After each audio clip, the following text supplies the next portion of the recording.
This man sold the dog that had been with him for over a decade for $5,000. After taking the money, he pulled out $1,000 and returned it, telling the buyer to take good care of his dog. The dog seemed to understand something and kept looking back. The man clenched the money in his hand, unable to bear looking at it. He cursed himself in his heart as he watched the dog being taken away, growing farther and farther from him. His heart was filled with sadness. He knew the dog was getting old and shouldn't have to suffer by his side anymore. That day, he trudged home alone, pushing a cart. As he looked at the steep slope of the bridge, he suddenly remembered a time when he had accidentally fallen into a ditch. It was the dog that desperately broke free from the leash, ran home, and called his brother for help.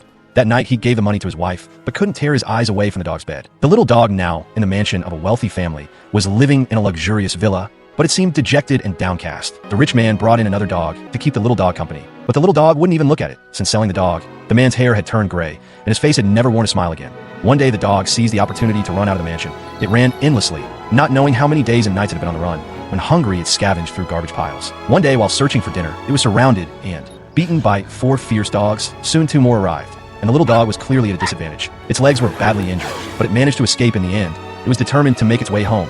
That night, it lay resting on a bridge. At the crack of dawn, it continued its journey. The dog only knew that there was someone waiting for it to return home. The man who had been longing for the dog often came to the riverbank. One day, he suddenly heard the familiar sound of the bell. Behind him, he slowly turned around, and to his amazement, the little dog, covered in mud, was standing before him. At that moment, he couldn't believe his eyes.